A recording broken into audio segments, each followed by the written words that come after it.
नमस्कार दोस्तों, स्वागत है आपका आपके अपने YouTube चैनल जीएस जीनियस में। जैसा कि आप स्क्रीन पर देख रहे हैं, सिविल सर्विसेज क्रॉनिकल जो कि फरवरी 2025 माह का जो अंक है, जिसमें कि दिसंबर 2024 का करंट अफेयर दिया है, उसको आपके समक्ष लेकर के प्रस्तुत हुआ हूँ। इसके कई वीडियोस जो है, छोटे छोटे वीडियोस मैं ऑलरेडी जो है अपने चैनल पर अपलोड कर चुका हूं। उम्मीद करता हूं कि आपने उन सभी वीडियोस को देखा होगा। अगर नहीं देखा है तो हमारे इसी वीडियो के डिस्क्रिप्शन में सिविल सर्विसेज क्रॉनिकल फरवरी 2025 नाम से जो प्लेलिस्ट पड़ी है, उसमें वो सभी वीडियोस जो है दिए गए हैं, आप उनको देख लीजिए। दिसंबर माह का इससे ज़्यादा करंट अफेयर्स और कहीं भी आपको नहीं मिलेगा। तो मित्रों, आज उसी क्रम में मैं राष्ट्रीय संक्षिप्त की इस नाम से जो सेक्शन दिया होता है, इसमें दिसंबर 2024 में वो सभी मुद्दे जो है वो शामिल किए गए हैं जो करंट अफेयर के हैं। साथ में उनसे जुड़ा हुआ कुछ स्टैटिक जनरल नॉलेज भी है, उसको भी इसमें शामिल किया जाता है। तो चलिए मित्रों, इससे पहले कि मैं राष्ट्रीय संक्षिप्त पर अपना वीडियो शुरू करूं, आपसे हमारी रिक्वेस्ट है कि हमारे चैनल को सब्सक्राइब कर लीजिए, क्योंकि हमारे चैनल पर इसी प्रकार का जो परीक्षा उपयोगी कंटेंट है वो डेली बेसिस पर अपलोड किया जाता है। और आने वाले दिनों में जो भी आप परीक्षा देने जा रहे हैं, उन सब में ये करंट अफेयर्स को भी कवर करेगा। इसके अलावा इंडियन ज्योग्राफी, फिजिकल ज्योग्राफी भी कवर होगा। तो चलिए मित्रों, वीडियो को शुरू करते हैं। जो पहला इसमें पॉइंट है राष्ट्रीय संक्षिप्त में, वो है अनिश्चित काल के लिए स्थगन। हाल ही में संसद का जो शीतकालीन सत्र है, दोनों सदन जो हैं उनको अनिश्चित काल के लिए स्थगित कर दिया गया है। अब ये अनिश्चित काल का स्थगन होता क्या है? इसका अर्थ है कि संसद की बैठक को अनिश्चित काल के लिए समाप्त करना। यह सदन की पुनः बैठक का लिए जो अगला दिन है वो तय किए बिना ही जो है, अगर जो है संसद की कार्यवाही को स्थगित कर दिया जाए तो उस परिस्थिति में इसको अनिश्चित काल के लिए स्थगन कहते हैं। अगला जो पॉइंट है वो है आईपीसी की धारा 498A की आलोचना। सर्वोच्च न्यायालय ने व्यक्तिगत प्रतिशोध के लिए पतियों और उनके परिजनों के विरुद्ध आईपीसी की धारा 498A के बढ़ते दुरुपयोग की आलोचना की है। सामान्य परिस्थितियों में ये देखने में आता है कि जो दहेज और इन सब चीजों को लेकर के जो है, जो महिलाएं होती हैं या जो उनके घर वाले होते हैं, जो पुरुष के ससुराल पक्ष के लोग, वो पतियों के साथ साथ जो उनके परिजन हैं, उनके माँ बाप, उनके भाई, उनकी बहनें, उनके दूर दराज के रिश्तेदारों पर भी जो है आरोप लगा करके उनको जेल पहुंचा देते हैं, जेल की हवा खिला देते हैं। और उसमें मुद्दे कुछ और होते हैं, लेकिन जो मुख्य मुद्दा होता है कि वो उनको बदला लेना है। तो सर्वोच्च न्यायालय ने इसकी जो है बहुत आलोचना की है। आईपीसी की जो धारा 498 है, इसको जो है नए कानून में आईपीसी का नाम बदलकर भारतीय न्याय संहिता हो गया है, और इसको जो नई धारा दी गई है वो धारा 85 दी गई है। अर्थात जो आईपीसी की धारा 498A है वो अब भारतीय न्याय संहिता बीएनएस की धारा 85 से रिप्लेस हो गई है। इस रिप्लेसमेंट के बाद अब जितने भी मुकदमे लिखे जा रहे हैं इस विषय पर, वो बीएनएस 85 के नाम से लिखे जाएंगे, और जो पहले के मुकदमे हैं वो धारा 498A के अंतर्गत उनका फैसला होगा। यह धारा किसी महिला के साथ उसके पति और के रिश्तेदार द्वारा क्रूरता किए जाने से जो वायलेंस है उससे संबंधित है, और इसके तहत दोषी पाए जाने पर 3 वर्ष तक के कारावास और जुर्माने की सजा का प्रावधान किया गया है। तो आपने अनिश्चित काल का स्थगन देखा, ये पॉलिटी का हिस्सा है। ये भी जनरल जो जीएस है पॉलिटी से रिलेटेड, वो कानून से संबंधित मुद्दा है। अब अगला देखते हैं, राज्यसभा के सभापति के विरुद्ध अविश्वास प्रस्ताव।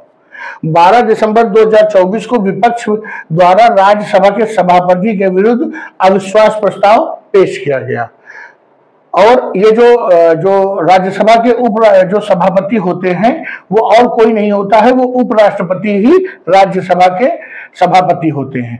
ये उनके पदेन अध्यक्ष होते हैं, और इनके विरुद्ध अविश्वास प्रस्ताव पेश करने से पहले कम से कम 14 दिन का नोटिस जो है देना अनिवार्य होता है, और नोटिस में स्पष्ट कारणों का उल्लेख होता है जिससे कि ये जो उपराष्ट्रपति हैं वो अपना बचाव कर सकें। अनुच्छेद 67 संविधान की धारा अनुच्छेद 67 बी के तहत उपराष्ट्रपति को राज्यसभा द्वारा अपने सदस्यों के बहुमत से पारित प्रस्ताव और लोकसभा द्वारा साधारण बहुमत से हटाया जा सकता है। अर्थात राज्यसभा में भी प्रस्ताव का जीतना जरूरी है और लोकसभा में भी। राज्यसभा में 2/3 बहुमत से और लोकसभा में अगर 50% से जो है 50% + 1 से वो जीत जाते हैं, जो ये प्रस्ताव है ये जीत जाता है, तो उपराष्ट्रपति को अपना पद छोड़ना पड़ता है। तो ये 3 मुद्दे हो गए जो बहुत महत्वपूर्ण है और अक्सर जो है पूछे जाते हैं। महिला सेना अधिकारी को स्थायी कमीशन।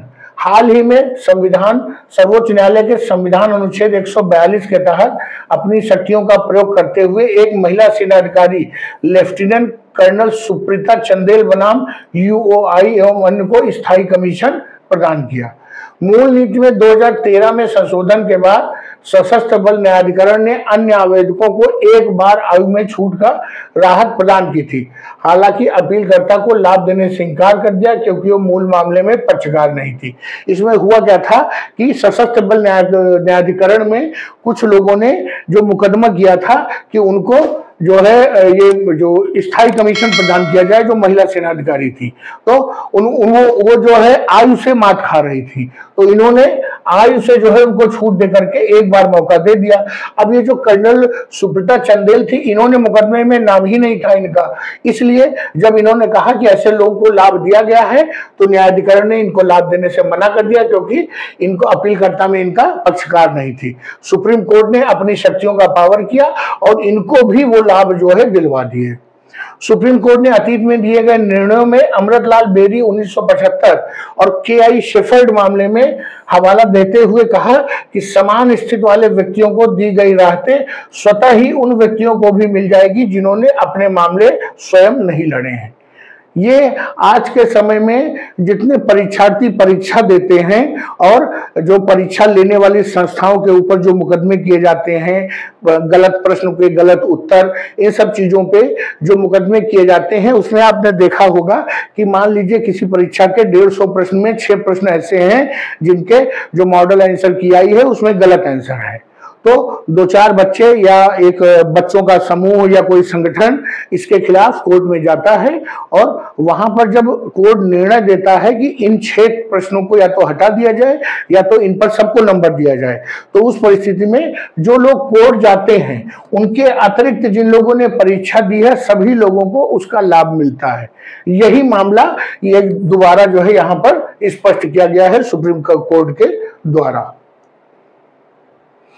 इलाहाबाद उच्च न्यायालय के न्यायाधीश के विरुद्ध महाभियोग। हाल ही में संसद ने विपक्षी दल के कुछ सदस्यों ने इलाहाबाद उच्च न्यायालय के न्यायाधीश शेखर कुमार यादव के खिलाफ महाभियोग चलाने के लिए राज्यसभा में एक नोटिस जो है पेश किया। ये अनुच्छेद 124(4) और अनुच्छेद 124(5) के तहत सुप्रीम कोर्ट और हाई कोर्ट के न्यायाधीश को राष्ट्रपति के आदेश से उनके पद से हटाया जा सकता है। और राष्ट्रपति, इसमें मामला क्या था कि ये जो न्यायाधीश शेखर कुमार यादव है, ये एक जो है जो विश्व हिंदू परिषद का जो है कोई कार्यक्रम था, जो कि विश्व हिंदू परिषद की जो एडवोकेट विंग है, जिसमें कि वकीलों का संगठन है, उनकी जो एक अलग विंग होगी, उसमें जैसे छात्र संघ अलग है, व्यापारियों का एक विंग अलग है, वैसे ही वकीलों का एक विंग विश्व हिंदू परिषद का था। और उसमें कुछ प्रोग्राम होना था, तो उसमें मुख्य जो अतिथि के रूप में इनको बुला लिया गया। अब ये जब गए तो इन्होंने वहां पर कुछ अपनी स्पीच दी, उसके लोगों ने फोटो खींची और इन पर आरोप लगा कि ये जो न्यायाधीश शेखर कुमार यादव हैं, ये अब जो है निष्पक्ष नहीं रह गए हैं, अब ये विश्व हिंदू परिषद के पक्ष में हो गए हैं, इसलिए इनको इनके पद से हटा दिया जाए। बाद में इन्होंने अपना स्पष्टीकरण दिया कि वो वकीलों के आमंत्रण में, मतलब न्यायिक जो अधिकारी हैं, वकील भी न्यायिक अधिकारी होते हैं, उनके आमंत्रण में वहां बोलने गए थे और उन्होंने ऐसा कुछ नहीं बोला जिससे ये साबित हो सके कि वो जो है अब निष्पक्ष नहीं रह गए हैं। तो ये था पूरा मामला। अगला देखते हैं, पैंगोंग झील के तट पर शिवाजी की प्रतिमा स्थापित की गई है। हाल ही में भारतीय सेना ने पैंगोंग झील के तट पर शिवाजी की प्रतिमा स्थापित की है। पूर्वी लद्दाख में 4350 मीटर की ऊंचाई पर स्थित पैंगोंग झील दुनिया की सबसे ऊंची खारे पानी की झील है। अब आप समझ सकते हैं कि झील जो है, पैंगोंग झील कहां पर है हिमालय की ऊंचाई पर, वहां कोई समुद्र नहीं है, लेकिन वो मीठे पानी की झील न होकर के खारे पानी की झील है। 160 किलोमीटर तक इसकी लंबाई है और इसका 1/3 हिस्सा भारत के कब्जे में है और शेष 2/3 हिस्सा चीन के पास है। इस झील की विशेषता क्या है कि यह एक ही दिन में अलग अलग समय पर अलग अलग रंग की दिखाई देती है। किसी समय यह नीली, किसी समय हरी और किसी समय लाल दिखाई देती है। और उसका कारण क्या है कि जो आसपास के पहाड़ हैं उनसे जब लाइट टकरा करके इसमें पड़ती है तो उसके कारण जो लाइट का इंटरफेरेंस होता है, उसके कारण ये रंग जो है परिवर्तित होता दिखाई देता है।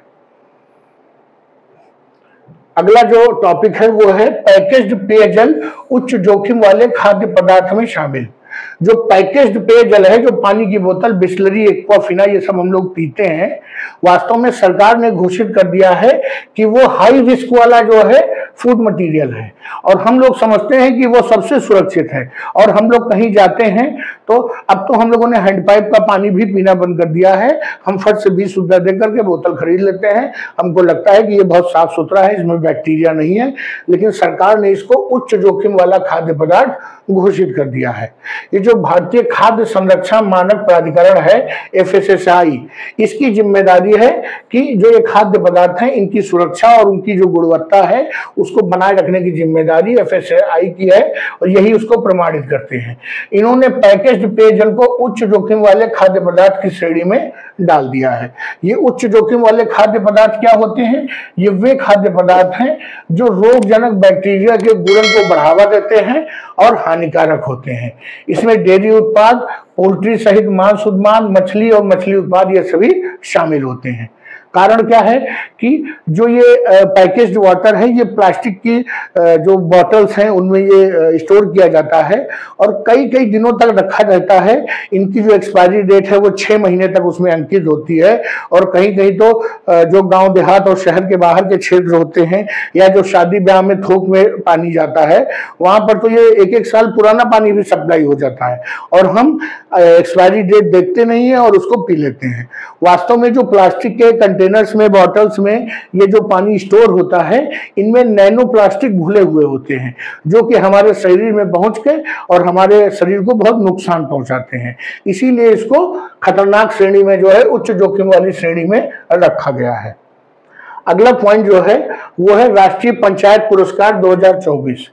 ग्रामीण भारत में सतत और समावेशी विकास में योगदान के लिए 45 पंचायतों को जो है राष्ट्रीय पंचायत पुरस्कार 2024 से सम्मानित किया गया है। ये पुरस्कार दिए जाते हैं, ये पंचायती राज मंत्रालय द्वारा सतत विकास लक्ष्यों के स्थानीयकरण के 9 विषयों के साथ मिलाकर के शुरू किया गया है। इसमें गरीबी मुक्त और उन्नत आजीविका वाला पंचायत, बाल अनुकूल पंचायत, महिला अनुकूल पंचायत, जल अनुकूल पंचायत, इस प्रकार के जो है पंचायतों की श्रेणी में पुरस्कार दिया जाता है।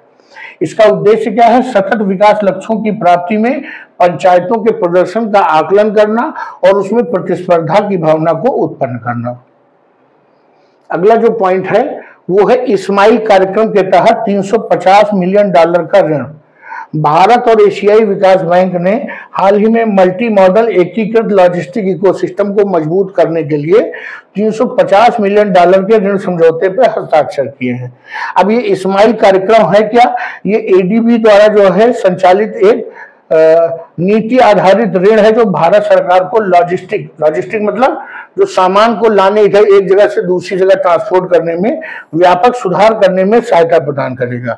इसका उद्देश्य क्या है? मल्टी मॉडल लॉजिस्टिक परियोजनाओं में निजी क्षेत्र की भागीदारी को प्रोत्साहित करना और योजना के लिए संस्थागत और नीतिगत ढांचे को मजबूत करना, ये इसका उद्देश्य है। अगला पॉइंट देखते हैं, मसाली गांव भारत का प्रथम सीमावर्ती सौर गांव।